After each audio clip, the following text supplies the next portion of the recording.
अब सौंदर्य शास्त्र में आपने एक शब्द सुना होगा, एस्थेटिक सेंस। सुना है एस्थेटिक सेंस? कितने लोगों ने आज पहली बार सुना है? इस उम्र में आपको एस्थेटिक सेंस नहीं पता क्या होती है? अच्छा चलो, सौंदर्य बोध तो सुना होगा। हाँ, अब देखो, अचानक जागरूकता आ गई कि हाँ हाँ हाँ, इस पर तो जी रहे हैं हम लोग। सुना क्या है? ये तो हमारे जीवन का आधार है, सौंदर्य बोध, है ना। सौंदर्य बोध जिस शब्द का अनुवाद है वो है एस्थेटिक सेंस। अच्छा, आपने ये सुना सेंस ऑफ ह्यूमर? हाँ, ये सुना होगा, sense of humour. Sense of humour, इसको हिंदी में क्या बोलते हैं? हास्य बोध।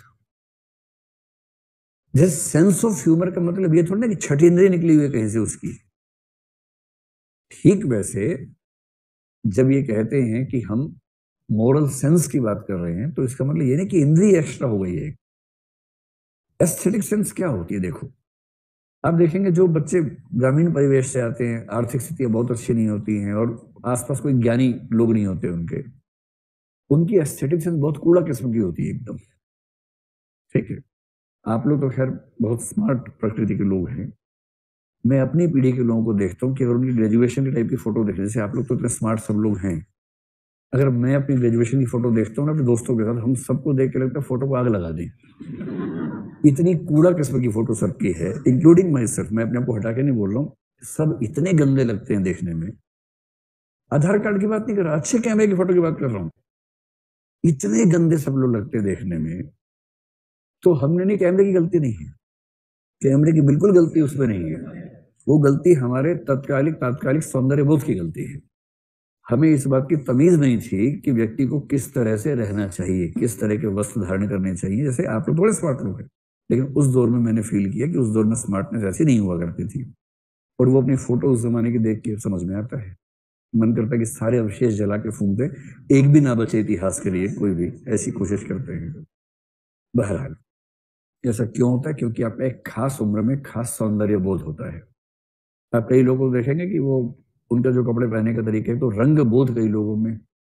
कमीज एक खास रंग की है तो पैंट में कोई तमीज हो, उसके साथ कोई लिंक नहीं होता है। सिर्फ ये होता है कि एक कपड़ा ऊपर पहनना, एक नीचे पहनना है, तो जो सबसे पहले उपलब्ध हो गया वो टांग लेना है। और कोई लिंक रंगों में है नहीं है, कंट्रास्ट का नियम, पैरेलल का नियम, कोई नियम लागू हो रहा है कि नहीं हो रहा है, कोई मतलब उनको नहीं होता है। कपड़ा आयरन किया हुआ है नहीं किया हुआ, कोई मतलब उनको नहीं है ना। अच्छा, कुछ तो होता है जो उबड़ खाबड़पन के सौंदर्य बोध में यकीन रखते हैं, वो अलग है। जैसे बालों में कंघी नहीं करनी है, बालों को यूं ऐसे से कर लिया, या कंघी करके दो लटे बाहर निकालनी अलग से, ये अलग मामला है। इसको बोलते हैं केयरफुल केयरलेसनेस, बहुत सावधानी से लापरवाह दिखना, ये अलग मामला है। कुर्ता खरीदा, थोड़ा सा फाड़ लिया।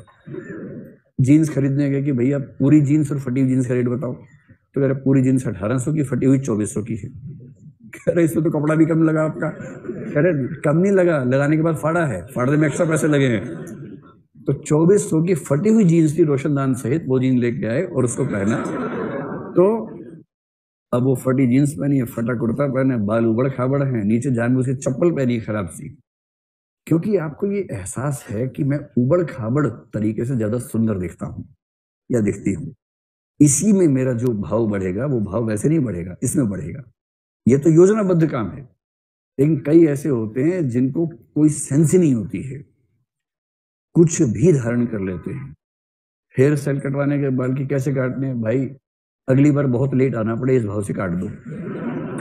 और नाई भी आंख बंद कर जहां जहां कैंची चले इधर आता है और उसके बाद भाई साहब निकल के आ रहे समझ नहीं आ रहा कि टोकरा रखा था कि क्या किया, तो समझ नहीं आ रहा।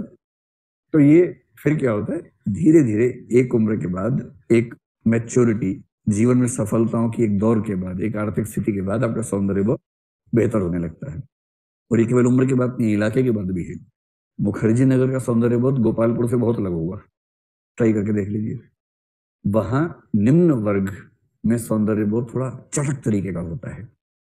लाल कमीज, पीली पैंट, सफेद बेल्ट पहन ली, और बेल्ट पे लिखा हुआ मैंने प्यार किया, मैंने प्यार किया, देखा कभी?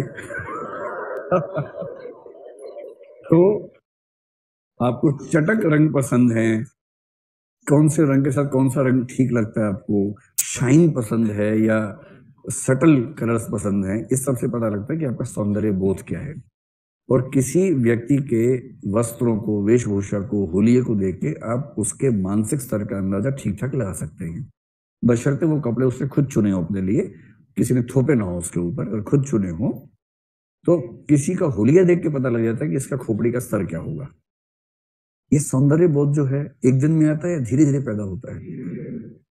एक समय के बाद एस्थेटिक सेंस इतनी गहरी हो जाती है कि फिर आपको बहुत सूक्ष्म चीजों में रुचि होने लगती है, बहुत भड़काऊ चटक उन चीजों से अरुचि होने लगती है, और आप शांत रंगों की तरफ जाएंगे। फिर आप वस्त्रों को बहुत टाइट पहनने से बचेंगे, आप चाहेंगे कि ऐसा टाइट ना हो कि लगे कि टांग पहले बनी की त्वचा पहले पहले जीन्स बनी की टांग बनी, समझ नहीं आ रहा। तो ये ना हो, मतलब थोड़ा कंफर्टेबल कपड़ा हो, सहज कपड़ा हो, जिसमें असुविधा ना हो, परेशानी ना हो, ऐसा कपड़ा। बात समझ गए? ये होती है एस्थेटिक सेंस। क्या एस्थेटिक सेंस के लिए कोई छठी इंद्रिय चाहिए, या ये एक समझदारी की स्थिति है? समझदारी की स्थिति है। सबसे पहली बात, संकल्प स्वतंत्र, इसमें 3 चीजें होती हैं। अगर ये 3 चीजें एक साथ हों तो उसको बोलते हैं संकल्प की स्वतंत्रता या फ्रीडम ऑफ विल। वो 3 चीजें कौन कौन सी होती हैं? पहली चीज होती है शारीरिक प्लस मानसिक सक्षमता, कि व्यक्ति शारीरिक और मानसिक रूप से इतना सक्षम हो कि वो विचार विमर्श कर सके, सोच सके, फैसले कर सके, उसको बोलते हैं पहली क्षमता, शारीरिक प्लस मानसिक सक्षमता। दूसरा होता है कि उस व्यक्ति के पास विकल्पों की उपलब्धता होनी चाहिए।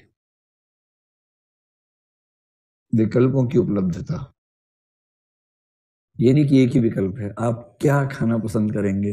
आपने पूछा क्या क्या है, सिर्फ रोटी है। ये क्या बात है भाई, जब सिर्फ रोटी ही है तो फिर खिलाओ वो। तो विकल्प दूसरा क्या? अच्छा, और मैं ना खाना चाहूँ तो नहीं खाना पड़ेगा, नहीं खाओगे तो पिटोगे। खाना जरूरी है। अब बताओ क्या खाना चाहोगे? क्या क्या? रोटी है सिर्फ। तो ये क्या तरीका हुआ भाई? अगर ये भी विकल्प हो कि आप खाना न खाएं या खाएं तो रोटी खा लें, वो भी नहीं है कि पिट जाओगे अगर नहीं खाओगे तो। जैसे घर में माताएं बच्चों को विकल्प देते हैं ना कि बेटा खाना खा लो, बच्चा अगर नहीं खाऊंगा तो पिटेगा। आओ चलो, क्या क्या है खाने में? रोटी है, और क्या है? कुछ नहीं है, खाओ। तो ये जो स्थिति है इसको बोलते हैं कि विकल्प उपलब्धि कहाँ है। और तीसरा, अगर विकल्प एक से ज्यादा उपलब्ध हैं तो विकल्पों में से किसी विकल्प को चुनने की छूट, चुनने की स्वतंत्रता, चयन की स्वतंत्रता। देखो, प्रेम विवाह पर भी यही 3 कंडीशन लागू होती हैं। और प्रेम विवाह विफल जो होते हैं उसमें बड़ी वजह होती है कि दूसरा या तीसरा मामला चूक जाता है। ये तो विकल्प होते ही नहीं है, एक ही विकल्प है। दूसरा विकल्प केवल कुंवारे मर जाने का विकल्प है, बाकी एक ही विकल्प जीवन में मिला है, तो व्यक्ति फिर हाँ ही बोल देता है, या कम से कम उसको ऐसा लगता है कि इसके बाद कोई विकल्प जीवन में आएगा नहीं, बेशक गलतफहमी है।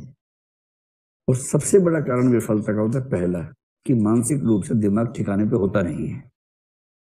जो दैहिक व मानसिक सक्षमता की बात है, वो दिमाग ठिकाने पे होता नहीं है। तो ऐसे में गलतियां हो जाती हैं। क्यों गुप्ता जी, क्या राय है इस मामले में? ऐसा होता है दुनिया में या नहीं होता है? हाँ, ऐसा होता है, ऐसा होता है।